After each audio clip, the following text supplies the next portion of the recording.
नारायण हरि। नारायण हरि। सभी साधक आराम से बैठेंगे।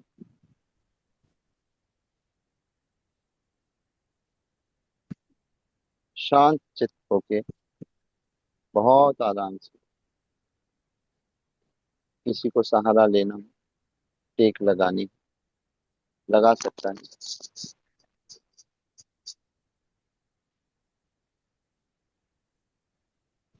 धीरे धीरे अपने मन को अपनी सांसों की ओर मोड़ेंगे। अपनी आती और जाती सांसों को देखेंगे।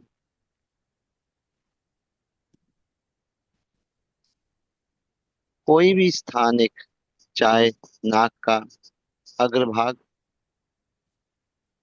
और चाहे पेट का अंतिम भाग, जहां तक आपको महसूस होती है सांस जाती है,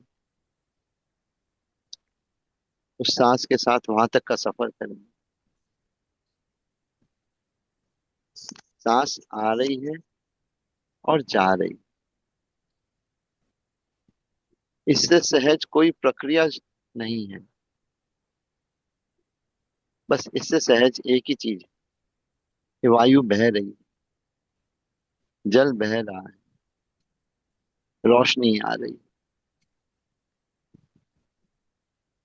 सब प्रकृति की देन है। इन आती जाती सांसों को देखते रहे। सबसे कोमल चीज है, परम हितैषी है। इस क्रम को करते हुए प्रयास करें कि मन को भी एकाग्र करें। होगा नहीं, पर प्रयास तो करना है। आज शुरुआत करेंगे तो किसी दिन कर भी लेंगे। असंभव कुछ नहीं होता। इस क्रम को देखते रहें। एक गहरी लंबी सांस अंदर और एक लंबी गहरी सांस बाहर।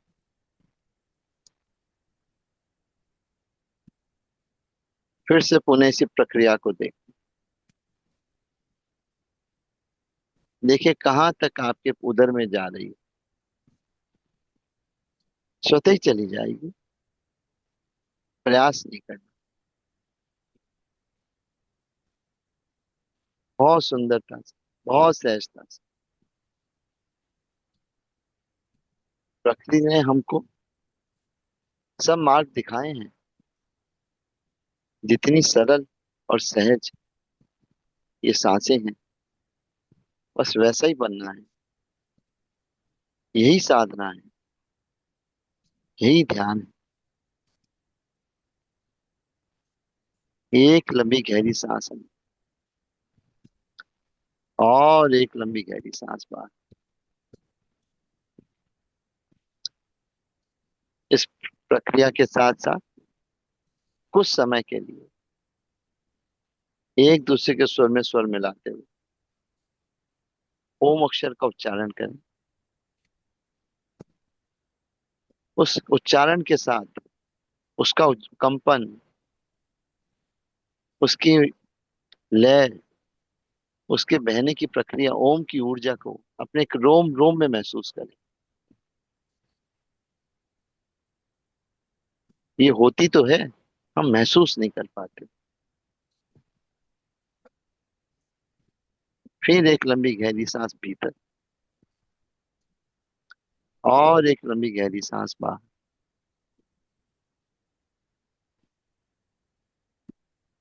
आ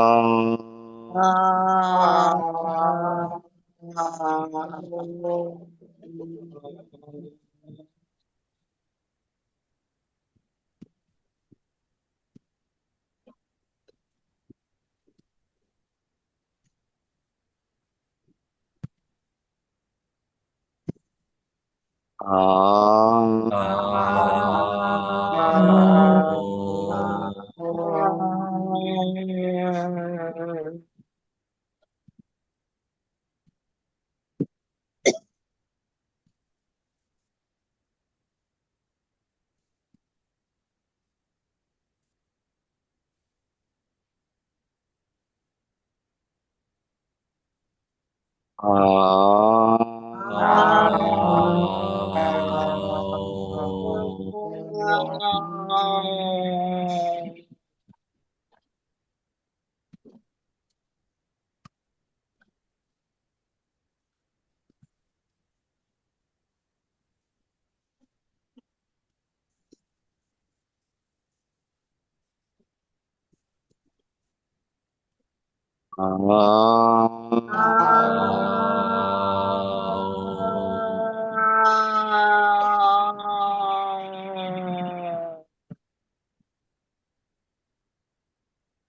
इस ओम की वाणी को यहीं विराम देंगे और कुछ समय के लिए केवल मौन में विचार आएंगे, चले जाएंगे। बस कुछ समय अपने साथ बैठे, यही मौन है। परम गुरुदेव की कृपा का, प्रकृति की ऊर्जा का आनंद लें। कुछ समय मौन में रहे।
चले आओ, चले आओ, तुम्हें अपनी सुनानी है। प्रभु आओ, हरि आओ, तुम्हें अपनी सुनानी है। ये मेरी आप बीती है, ये मेरी ही कहानी है। चले आओ, चले आओ, तुम्हें अपनी सुनानी है। हरी, तुम मेरी चाहत हो, किसी से हमको क्या लेना। प्रभु, तुम मेरी चाहत हो, किसी से हमको क्या लेना। करे क्यों फिक्र दुनिया की, हमें तुमसे निभानी है। करे क्यों फिक्र दुनिया की, हमको तुमसे निभानी। प्रभु आओ, चले आओ, तुम्हें अपनी सुनानी है। शरण में ले भी लो हमको, के चरणों में रहने दो।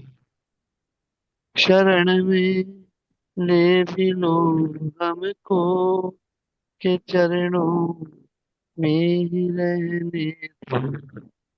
लगन तुमसे लगाई है, तुम्हें बिगड़ी बनानी है। लगन तुमसे लगाई है, तुम्हें बिगड़ी बनानी। चले आओ, प्रभु आओ, तुम्हें अपनी सुनानी है। बहुत तरसा हूँ मैं मोहन, बस एक फरियाद है तुमसे। बहुत तरसा हूँ मैं मोहन, बस एक फरियाद है तुमसे। दिल की बात दिल में है, वो तुमको ही बतानी है। जो दिल की बात दिल में है, वो तुमको ही बतानी है। चले आओ, प्रभु आओ, तुम्हें अपनी सुनानी है। ये मेरी आप बीती है, ये हम सब की कहानी है। चले आओ, चले आओ, चले आओ, चले आओ। नारायण हरि। सभी साधक बहुत सहजता से, जैसे ध्यान और मौन में गए थे, उसी सहजता सरलता से इस मौन से, इस ध्यान से बाहर आए। बहुत आराम से, बहुत सहजता से, धीरे धीरे। जो जो आते जाए, उनको कोई असुविधा हो, ऊर्जा का वेग लगे, तो पानी पी सकते हैं, वरना इस मस्ती का आनंद लेते रहे।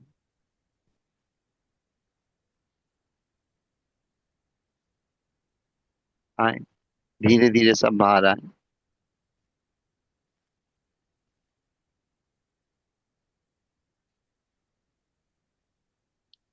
उषा जी, आप आ गए क्या? आप दिख नहीं रहे हो। हाँ, ठीक। हाँ जी, आराम से आइए, कोई दिक्कत नहीं। अपना समय लीजिए।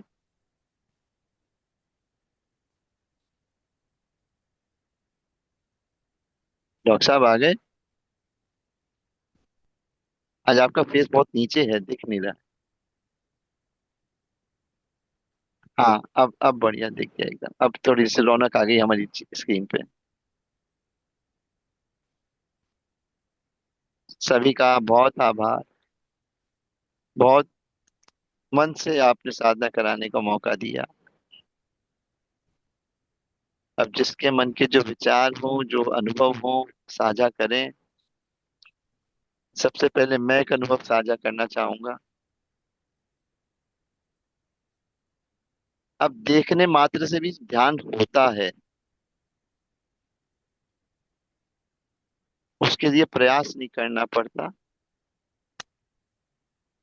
और जैसे ही बैठे, आंख बंद करो ना करो, आंख जोर मारती है बंद होने के लिए।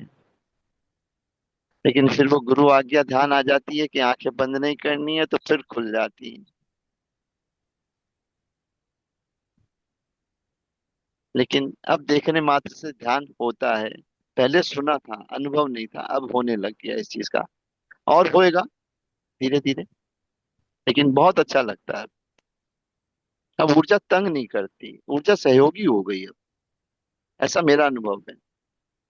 बाकी तो प्रभु जी बताएंगे सर। नारायण हरि। सभी का आभार।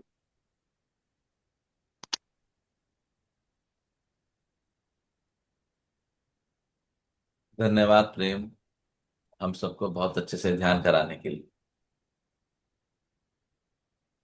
ये जो भजन गाया था वो सौजन्य से, चंचल जी का सौजन्य से है। उन्होंने पहले सुनाया था तो मैंने लिख लिया था।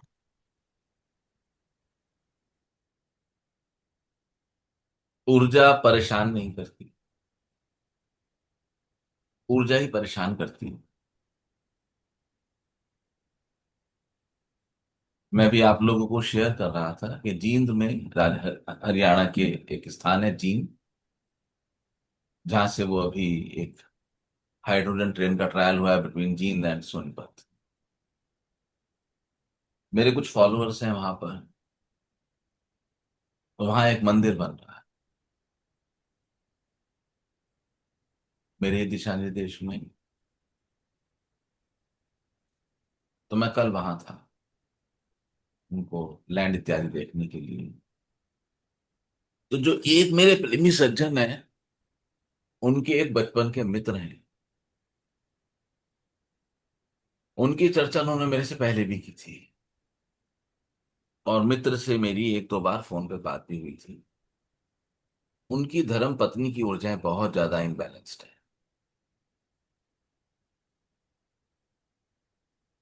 तो मैं जब कल वहां पर था, तो जो मेरे प्रेमी सज्जन हैं उन्होंने मुझे कहा कि मेरे मित्र हैं, लेके आए कि इनसे मैंने आपकी बात भी कराई थी। और इनकी धर्म पत्नी के संदर्भ में बात की, मैं पूछा आई हैं क्या क्या यहाँ पर मिलते हैं? तो उनकी ऊर्जा इस कदर इम्बैलेंस हो चुकी है कि जैसे जल की भीतर की मछली होती है ना, कि कुछ चीज आएगी तुरंत फिसल जाएगी। और ये अवस्था उनकी पिछले 20 साल से है। सीजोफ्रेनिया मेरे ख्याल से कोई बीमारी डॉक्टर्स ने बताई, लेकिन तमाम गोली और इंजेक्शन के बावजूद आज तक कोई हल नहीं आया। स्थिति खराब ही होती चलेगी जितनी जितनी दवा करें। मैंने उनसे कहा किसी से साइकियाट्रिस्ट से मिल गए आप, शायद कुछ बात बन जाए। लेकिन बात नहीं बन रही। देखने में वो महिला बिल्कुल बैलेंस और अच्छी लगेगी, मुस्कुराती है। लेकिन जैसे ही आप उनसे बात करेंगे, तो वो किस तरह से रिएक्ट करेंगी या ब्लास्ट होंगी, आप इसको कभी समझ ही नहीं पाएंगे। ये ऊर्जा की असंतुलन का एक सबसे अच्छा उदाहरण है। असंतुलित ऊर्जा, ऊर्जा का असंतुलन तो हम सब में है।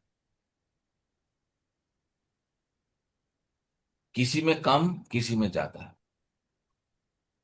साधना में जब आप लोग आते हैं और आपको आनंद की अनुभूति होती है, तो उस समय आपकी ऊर्जा संतुलन में आ रही है। किसके सापेक्ष में? पहले के सापेक्ष में। ऊर्जा के संतुलन का जो स्केल है वो इंडिविजुअल के हिसाब से होगा पहले, शुरुआत में। बाद में फिर वो सत्ता के हिसाब से होगा, जो भी कोई ईश्वरीय सत्ता है, जो शाश्वत सूत्र है। शुरुआत में आपके संतुलन के हिसाब से, इसमें किसी से कोई कंपैरिजन नहीं है। तो अब आप देखें कि आपकी ऊर्जा कितनी अधिक संतुलित है। जितनी अधिक आपकी ऊर्जा संतुलित होती जाएगी, उतना उतना आपको साधना में भी आने का मन करेगा, जीवन में भी अच्छा लगेगा। जीवन में एक समय के बाद आके उचाट होती है अवस्था, वो एक अलग अवस्था है। अभी हम प्रारंभिक अवस्था की बात करें, आपको अच्छा लगेगा। यदि आपको साधना में आने का मन नहीं करता है, तो इसका अर्थ यह है कि आपकी ऊर्जा संतुलन में नहीं आ रही। अपने अपने भीतर झांक के देखिए कि क्या मैं साधना में उत्साह से आ रहा हूं? क्या साधना में आने के लिए मेरे को पूरा उत्साह बना हुआ है, या मैं किसी दबाव में आ रहा हूं, या मैं किसी एक परंपरा सी पड़ गई है कि उठ के चले आना? क्या मैं ऐसी साधना में आता हूं? अपने आप को टेस्ट कीजिए। ध्यान और साधना का एक उत्साह होना चाहिए आपके भीतर। यदि आपके भीतर वो उत्साह लगातार है और बढ़ रहा है, तो फिर आपको ऊर्जा के संतुलित होने में कोई विशेष समस्या नहीं होगी। अदरवाइज ऊर्जा के संतुलित होने में समस्या बनी ही रही। अपने अपने को टेस्ट कीजिए, चेक कीजिए। जब ऊर्जा आपको बहुत अधिक विरोध करेगी, तो आप सेशंस अटेंड करना बंद करें। इसका अर्थ यह है कि अब आप स्वयं पे काम करने के लिए बिल्कुल तैयार नहीं है। आप चैप्टर क्लोज कर रहे हैं। आप अपने ऊपर कार्य करने की अनुमति देने के बिल्कुल भी इच्छुक नहीं है। आप साधना में नहीं है, क्योंकि साधना में आने का ही ये अर्थ है कि मैंने अपने ऊपर, अपने विचारों के ऊपर, अपने मन के ऊपर और फिर बुद्धि के ऊपर काम करने के लिए स्वयं को चुना है या अनुमति दी है। आप देखिए कि आप साधना में क्यों आ रहे हैं, इसका ऑपरेशन कीजिए। और यदि आपको लगता है कि साधना में आने का आपका उत्साह पूरा बना हुआ है, तो इसका अर्थ यह है कि आपकी ऊर्जा थोड़ा अधिक संतुलन है। ऊर्जा जब भी संतुलन में होगी तो हमें जीवन में आनंद आता है, जीवन में रस बरसता है, हम सुखी महसूस करते हैं। ऊर्जा का असंतुलन असंतुलन ही सारे दुखों की जड़ है।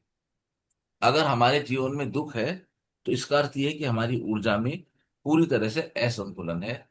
और यदि हम सुखी होने का अनुभव करते हैं, तो हमारी ऊर्जा में पहले से अधिक संतुलन।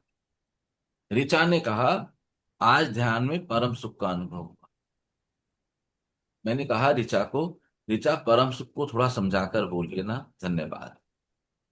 तो ऋचा ने मुझे जवाब दिया, आप सबको भी, आप सबने भी सब पढ़ा, ग्रुप पर ही था। जी गुरु जी। अब आप उनका अनुभव सुनो। थोड़ी देर में मैं हल्की हो गई, जैसे जमीन से नाता टूट गई। जमीन से नाता टूटेगा तो लॉ ऑफ ग्रेविटी आपके ऊपर काम नहीं करे, आप हल्के हो जाएंगे। मुझे अच्छे से ख्याल है,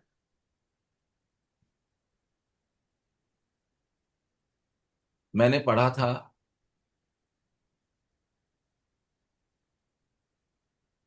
लाहिड़ी महाशय की धर्म पत्नी का अनुभव, जो परमहंस योगानंद जी ने लिखा। तो परमहंस योगानंद जी मिले इन सबको और संस्मरण इकट्ठे किए और फिर उन्हें सूत्रबद्ध किया। उन्होंने कहा कि एक रात मेरी अचानक आंख खुली, तो मैं घबरा गई ये देखकर कि लाड़ी मौसे मेरे साथ मेरे बिस्तर पर नहीं है, अभी तो छत से लगे। वो एक ध्यान मुद्रा में आराम से बैठे हुए हैं और बहुत सारे देवता उनकी पूजन कर।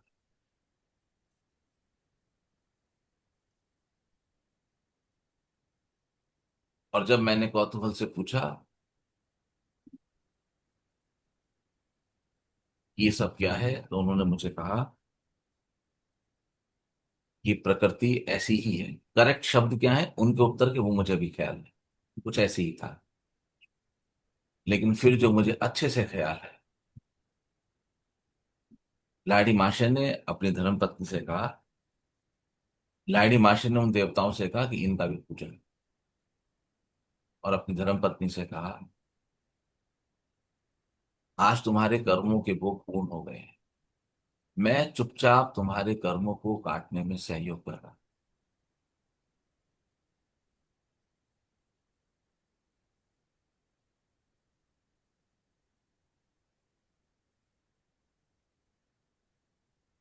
ऋचा ने कहा, थोड़ी देर में मैं हल्की हो गई, जैसे जमीन से नाता टूट गया, जैसे शरीर का आभास कम हो गया।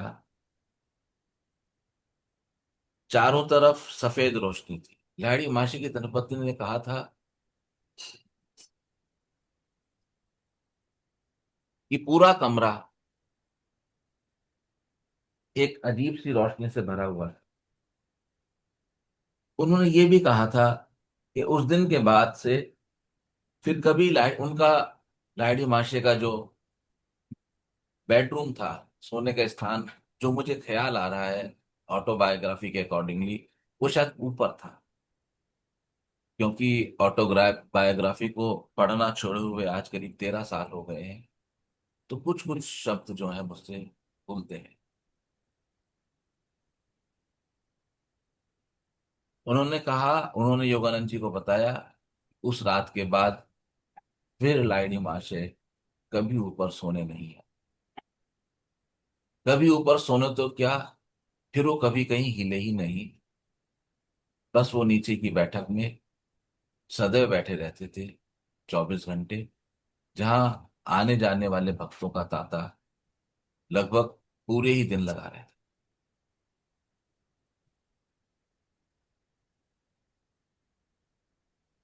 उन्होंने देखा कि कमरा एक अद्भुत सौम्य सफेद प्रकाश से भरा हुआ है। जैसे शरीर का आभास कम हो गया, चारों तरफ सफेद रोशनी थी, पर सौम्य, आंखों को आराम देने वाली, और उस रोशनी में एक अपनत्व था, अपनापन था। हम में से कुछ उच्च आत्माएं, जिनको मृत्यु के बाद के अनुभव हुए, और वो अनुभव वो हमें यहाँ पृथ्वी तक किसी भी माध्यम से कम्युनिकेट करने में सक्षम रहे, उच्च आत्माएं, उन्होंने सभी ने एक सफेद रोशनी की बात की। एक सफेद रोशनी है जो अपनत्व से भरी है। मेरे शब्दों में, ये सफेद रोशनी ईश्वर। जब हमारे कर्म कर्मों की गति अच्छी होती है, और हम यहाँ से इस नश्वर शरीर को छोड़कर आगे की यात्रा करते हैं, तो यात्रा का मार्ग, सड़क या हाईवे, वो एक रोशनी का गोला, मीन्स रोशनी का पाइप होता है, राउंड पाइप। ऐसा संतों ने अक्सर इस बारे में।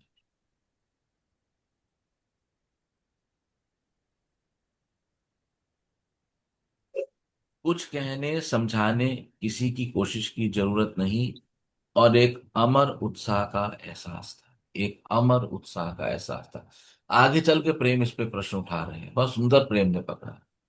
अमर उत्साह क्या है, अभी समय लगेगा अमर उत्साह को समझ, लेकिन प्रेम आपने बहुत अच्छा उठाया। आगे प्रेम का मैसेज आएगा, तो अमर उत्साह पे ही बोला हूं। और एक अमर उत्साह का एहसास था, आनंद था। मैं खुद को छोड़ के मुस्कुरा रही थी। मैं थी, जैसी थी वैसी ही एक्सेप्टेड थी, जीरो एफर्ट था। और इस सब के साथ पूरी अलर्टनेस भी थी। कहाँ हूं वो भी पता था। आनंदमयी साधना करा रही है ये भी पता था। जैसे एक वक्त में दो जगह थी, पर साधना करना कराना खेल लग रहा था। हंसी आ रही थी, बहुत हंसी।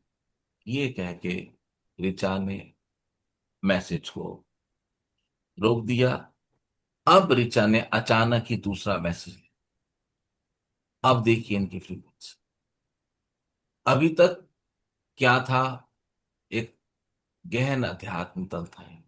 ये नहीं थी ये थी लेकिन ये नहीं थी, ये किसी अलग ही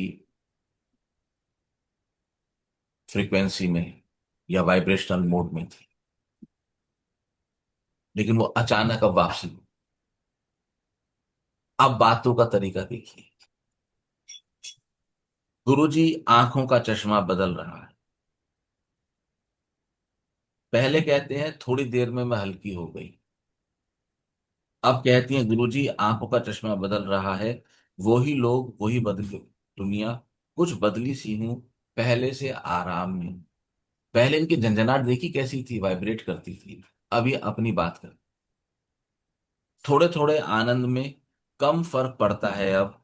ऐसा नहीं, अभी भी गिरती हूं, पर लड़ाई के एफर्ट और ड्यूरेशन कम हो रहे हैं। कैसे पता नहीं। मैंने तो अभी प्रेमानंद जैसी कुछ खास साधना भी नहीं की। मैंने अभी समझाया कि अच्छा है आपने प्रेमानंद को अप्रिशिएट किया, लेकिन साधना में जब भी कभी हमें तुलना करनी होगी, स्वयं से ही करनी। ऐसा लगता है जैसे कृपा ही बरस रही है। मन ये कहता है कि खूब कृपा सब पर बरसे, खूब खूब बरसे, अकेले किसी का उद्धार नहीं। सर्वे भवन्तु सुखिनः, सर्वे सन्तु निरामया।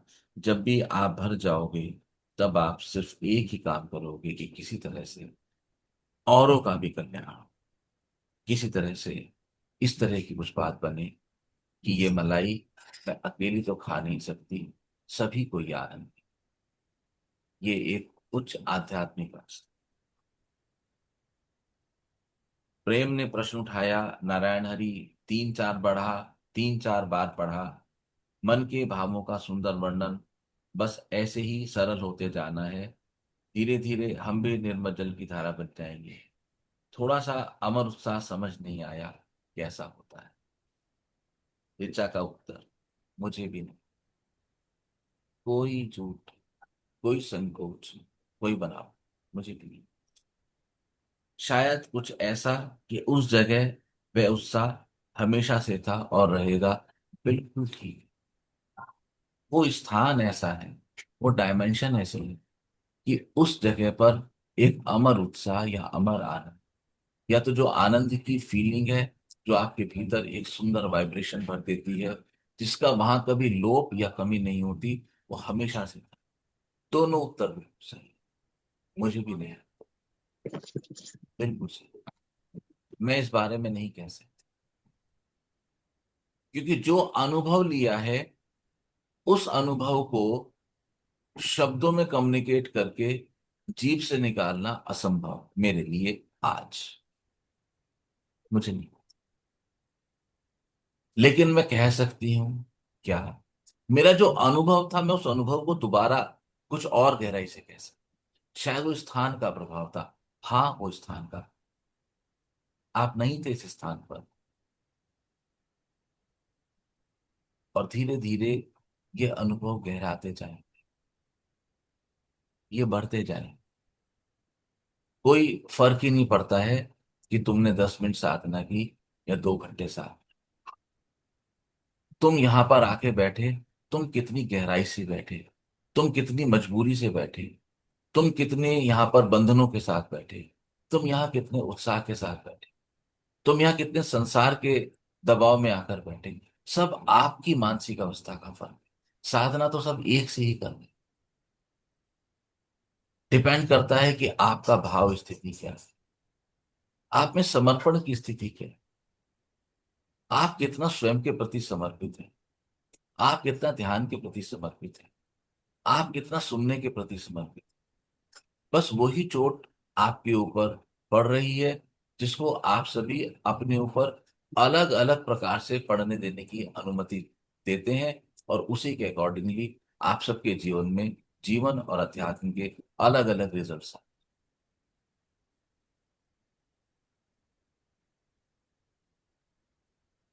पिछले दिनों प्रेम का एक अनुभव था, आज ऋचा का ऐसा अनुभव। सभी साधक इनसे प्रेरणा लें। महसूस करें कि क्या है जो इनके जीवन में घट गया, मेरे जीवन में नहीं घटा। यात्रा तो हमने साथ ही प्रारंभ। इन दोनों में एक सुंदरता है, प्रेम में नहीं थी ये सुंदरता, प्रेम में बाद में। अपनी बुद्धि का प्रयोग कम करती। आप कहेंगे कि ये तो विरोधाभास हो गया, क्योंकि मैंने तो हमेशा कहा है कि Richa is a very good planner. मैंने कहा है हमेशा। और अगर हमारे कुछ ग्रुप के कार्यक्रम बनते हैं तो प्राइमा फेसी पे उसकी रेस्पॉन्सिबिलिटी भी रिचा को ही दी जाती है, जो वो बहुत अच्छे से करती भी है। उसमें लगभग कोई कमी भी नहीं है। और आज मैंने कह दिया कि रिचा बुद्धि का प्रयोग नहीं, प्रेम भी नहीं। ये विरोधाभास नहीं। आपके और बुद्धि के साथ एक और सद्गुण ईश्वर ने हम सबको दिया है, वो है विवेक। ऋचा का विवेक पहले से जागृत था। प्रेम ने अपनी बुद्धि को संतुलित करके अपने विवेक को अधिक रूप से मुखर होने की परमिशन दी। उस आधार पर मैं कह रहा हूं, ये दोनों बुद्धि का प्रयोग नहीं है। ऐसे थोड़ी है बुद्धि का प्रयोग, जितनी आवश्यकता है बस उतना। सब्जी में जितना नमक चाहिए उतना। बुद्धि का प्रयोग तो करना है, विवेक के साथ करना। और आप लोग मैसेजेस की लय देखना, इन दोनों के संदेश की लय कई बार मैच करने लगी है।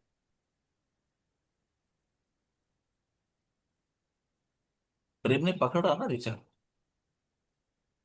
अमर उत्साह कुछ समझ नहीं आता, और सुंदरता से। ऋचा ने भी तुरंत कहा, मुझे भी नहीं।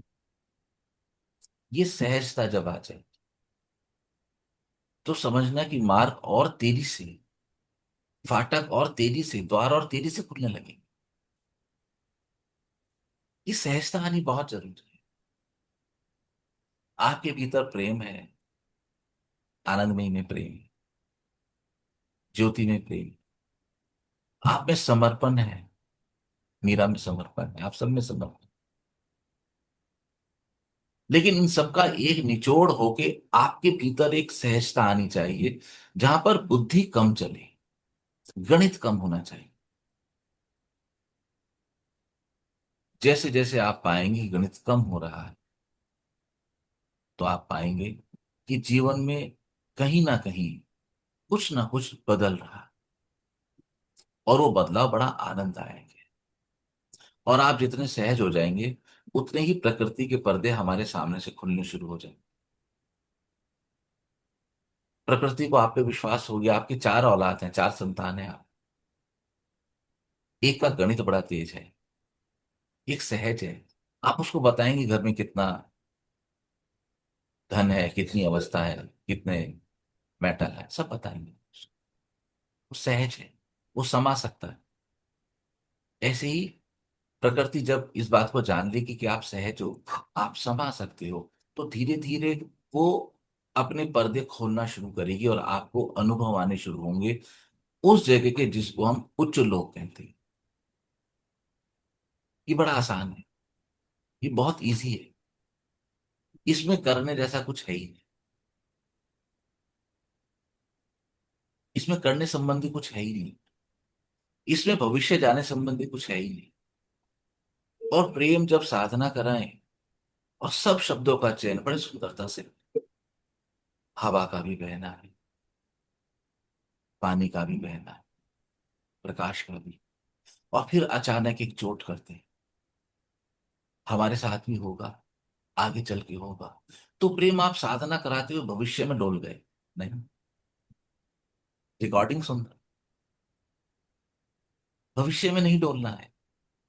यहां, अभी, इसी समय, अब जब मैंने कुछ कहा, वो भी अतीत हो गया। बस जब तक शब्द यहां से निकलता हो, या तो उससे कम, या तो उससे कम, जब तक शब्द निकल के तुम्हारे कान तक पहुंचे, वो अतीत हो गया। ऐसे वर्तमान, हमें कोई कामना नहीं करनी कि हमारे साथ भी होगा। हमारे साथ बहुत अच्छा हो चुका है, और फिर कामना भी क्यों करनी। एक सच्चा भक्त तो मोक्ष की कामना नहीं करता।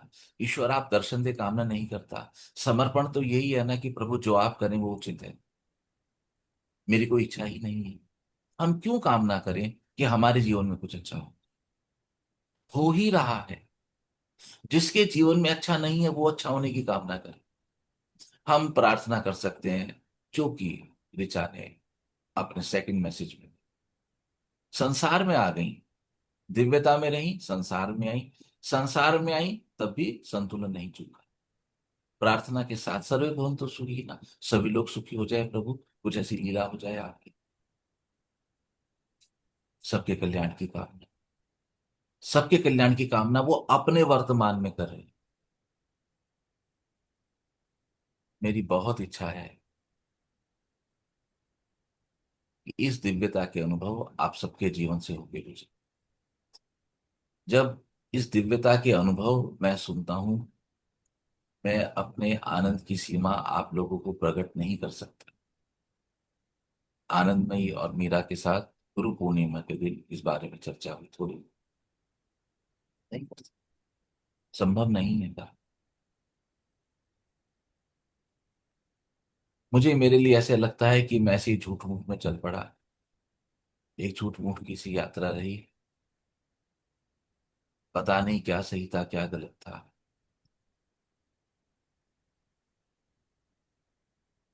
परम गुरुदेव का आनंदमयी के सपने में आके संदेश देना, वही स्वरूप जो हफ्ता पहले मुझे दिखे, तो लगता है हाँ प्रकृति मदद करती।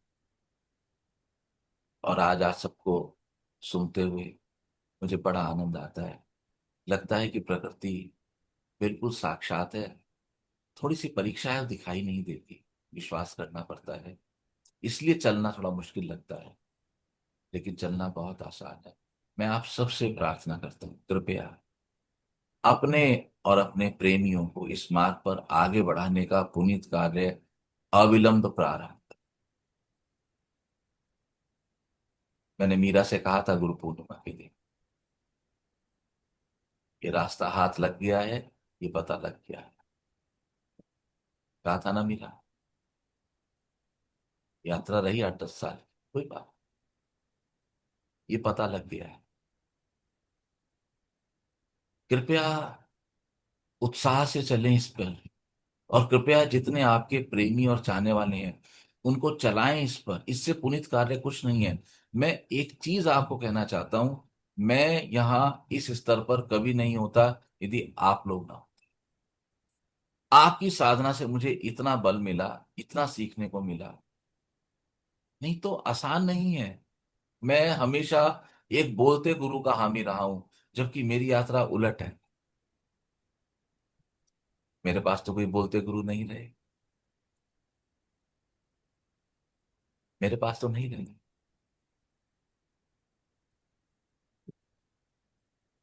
कृपया इस मार्ग ईमानदारी से चलें, इसमें मेरे को कोई प्राप्ति नहीं है आपसे, भौतिक रूप से। और जो प्राप्ति है वो इतनी है कि शायद मैं कभी जान ना पाऊं और आपको कह ना पाऊं और आप कभी समझ ना पाऊं।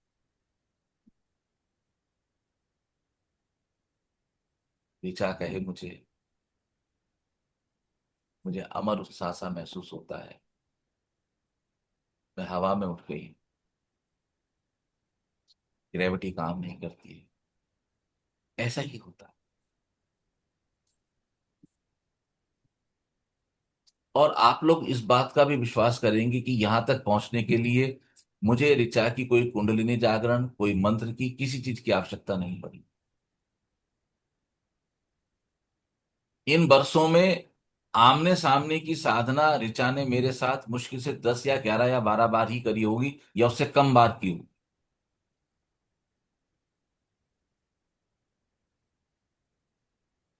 प्रकृति कर रही है प्रेम। मेरे पास साधना के आधार पे 15 से ज्यादा अधिक बार नहीं आए होंगे, 20 मान सकते हैं, मेरे विचार से 15 ही होंगे। तो कोई करता है जो मैं नहीं करता हूं, कोई करता है और मैं भी करता हूं, तो दो के करने में पंगा हो जा रहा है। तो कोई करता है और मैं अकरता हूं, तो बात बनती है। कोई अंगुली पकड़ के फूलों पे लिखता जाए, गीत बन गए हैं सुंदर, नीचे नाम मेरा, कृपया साधना कीजिए। कल सुबह हम फिर मिलेंगे। तब तक आप सब आनंदित रहिए, साधना करते रहिए। साधना करने के लिए जितने आपके प्रेमी परिवार के सदस्य हैं, रिश्तेदार हैं, मित्र हैं, कोई, उनको प्रमोट कीजिए। साधना करनी बहुत आवश्यक है। कृपया साधना कीजिए। कल सुबह 7 बजे। तब तक के लिए नारायण। आप सब लोग आनंदित रहें। Bless you all. Narayan Hari, सभी को Narayan Hari. Bless you all. प्रभु जी कुछ पूछना था, फोन मिला लो।